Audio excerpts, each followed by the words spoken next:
a question we get all the time is, I don't have Alzheimer's, I have dementia. Or I have dementia and I don't have Alzheimer's. And so I always like to take a step back and make sure we all know what we're talking about. And dementia basically means out of mind. It's an old Latin word that describes problems with memory. And what we see in dementia is impaired memory with a loss of cognitive abilities, a change in personality, and it interferes with our activities of daily living. And as we'll see, Alzheimer's is the most common cause of dementia. So saying you have dementia is like saying you drive a car. Saying you have Alzheimer's is like saying you drive a white Honda Pilot. It's a specific type of a car. And that's the difference between dementia and Alzheimer's. And Alzheimer's is the most common cause of dementia. So statistically, if somebody has dementia, they most likely have Alzheimer's.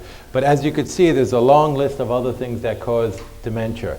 In particular, we're here talking about Alzheimer's, but we also see vascular disease. And this is a little bit different. These are people whose memory is fine, then all of a sudden they have a stroke and they get a big drop in their cognition. They may go along for 4 or 5 years and then they get another drop from a stroke, and you see these plateaus, while Alzheimer's is more of a steady decline in memory.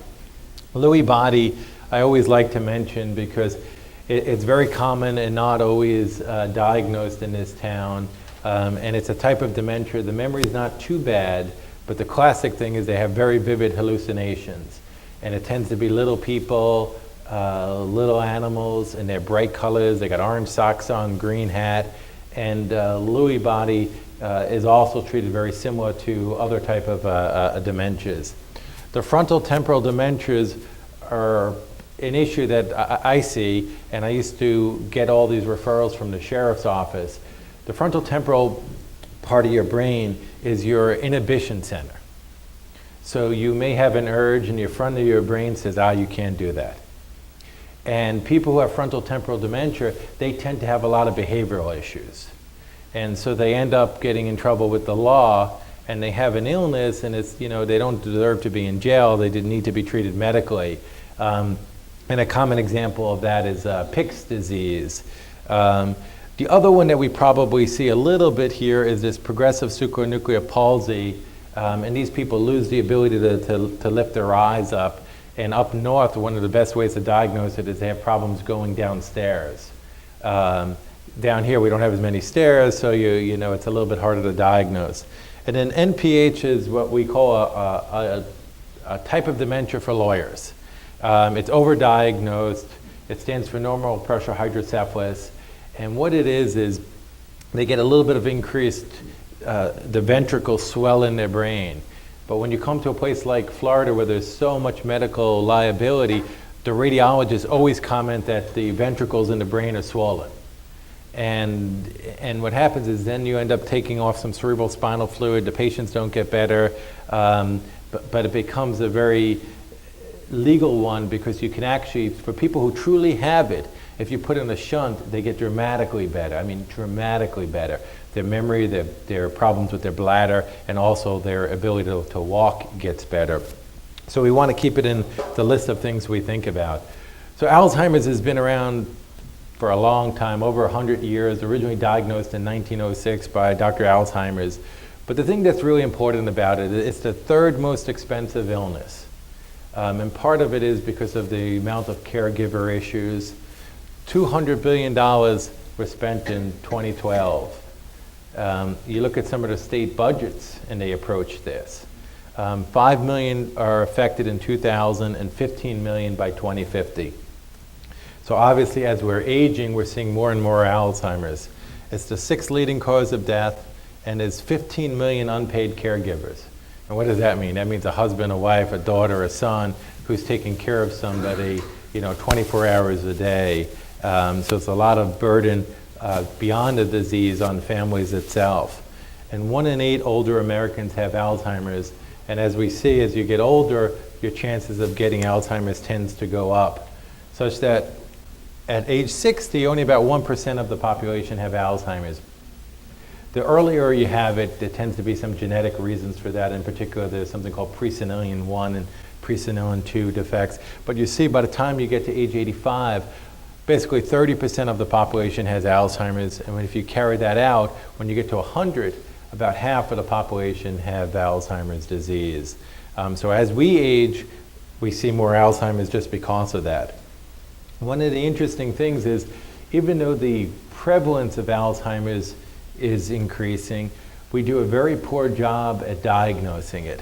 So you could see in mild Alzheimer's, these are the people who have it. These are the percent who are diagnosed, so about a third aren't diagnosed, and only about a third are being treated. And when you carry this out to severe stages, severe Alzheimer's, people may not be able to talk, they can't take care of themselves. You would think that how could a physician not be diagnosing it? And a lot of times it's because it's the 5-10 minute visit that you're having with the doctor. It's pleasantries, and then they move on to the next patient, so they don't actually get into any substance. But even in severe disease, you could see well over a third is not being diagnosed, and again, 2/3 are not being treated. Obviously, if we want to improve our treatment rates, we have to improve our diagnosis rate. So how does Alzheimer's present? I think everybody here is probably familiar with it. The cardinal feature is memory loss. It's usually the first feature. We hear all the time, he can't have Alzheimer's because he tells me everything that happened in World War II. And you all know that it's a disease of the short-term memory, and as it progresses, it goes farther and farther and back in their memory, and it eventually can involve the long-term memory. But early on, it's the day-to-day things. You know, what time is it? I was seeing a lady this morning at the hospital at 6, and I was telling her it's 6 o'clock, and she kept on thinking it was 6 in the evening. And so you get this disorientation that happens with the disease. So they don't know whether it's winter, summer, fall, day, night. So orientation is probably the second thing we see. Aphasia is just a fancy medical word for problems with language. So they may not know the exact word for something, so they have a pen in their hand and they call it a pencil. Or they have a hard time saying what the word is. Apraxia is the route memory skills that we do. And apraxia is also an issue in Alzheimer's. This is one of the reasons why we may have problems with incontinence, because apraxia is what you use to brush your teeth, unzip your pants, go to the bathroom, put your pants back up. And so as the disease progresses, they may know what they need to do, but they can't do the motor skills to actually get it accomplished. And that's what we call apraxia. Agnosia is when they don't recognize something. You show them a watch, a pen, a pencil, and they don't know what it is. Executive dysfunction is what keeps us living independently. This is the way you pay your bills and you plan. These are the advanced tasks that our brain does, and this also gets impaired in Alzheimer's. It can also get impaired in people who have very high blood pressure that's not treated, and it can be impaired in Parkinson's disease and some other types of illnesses. So these features aren't unique to Alzheimer's, but it's what we tend to see. And anosognosia is probably the most depressing thing for me, is when somebody who has Alzheimer's and they look in a mirror and they don't know who they're looking at. And when their short-term memory gets impaired, they may remember themselves from the way they looked when they were 50 years old, and now they're 80-year-old. So when they look in the mirror, they don't know who they're looking at. There's also, it's a disease of memory, but there's a lot of non-cognitive issues that we see. And the biggest one is apathy. If you go to a memory unit and you see Alzheimer patients sitting around, the level is toned down. And it's what we call apathy. There's not the ups and downs that if you went to the clock and you saw people eating, the voices go up, they go down, there's a dynamic range to conversations. With Alzheimer's, it tends to be flat, they tend to be flat.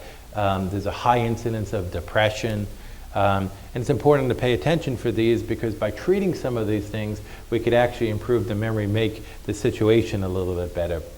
We see hallucinations, and again, if you see vivid hallucinations with only a little bit of memory problems, you want to think about Lewy body rather than Alzheimer's disease, but you can see it. We have somebody right now that I'm taking care of who lives in an independent living situation, and he's just very paranoid that something's going on and that people are trying to kick him out, and obviously none of that is happening. And you always do a reversible workup, make sure you don't have a bladder infection or something else going on. But you'll start to see some of the paranoia, the delusions. And one of the things is if your loved one with Alzheimer's is having a delusion, you can't talk them out of it. You could try and try and try, but you can't talk them out of it. And it's not even worth trying. So what you do is you change the subject, you move on. So when this lady called me on Sunday and said, he says, we got to move right now, we got to move, we're in danger, we're in danger. I said, take him, go in your car, go out to dinner. And when they came back from dinner, he forgot all about that he was in danger. But if you try to explain to him that you're not in danger, you're in a safe place, it doesn't work. Because you're assuming that you could have a logical conversation, and with the problems with the memory, it can't be. And if you could convince them, you're going to have to redo it again in 10 minutes. And then 10 minutes later, and 10 minutes. And so you really you have to learn how to use the behavioral aspects of treating this illness. And this is what the support network is wonderful at. They're just wonderful at teaching that, because when your loved one develops Alzheimer's, you're not going to win an argument ever again. And it's a hard thing to realize, but you're not going to win unless you want to have that argument over and over and over and over and over and over again. And it just makes everything worse. So once you come to grips with that, you can't argue like you did when you were 60 years old, things will be a lot better.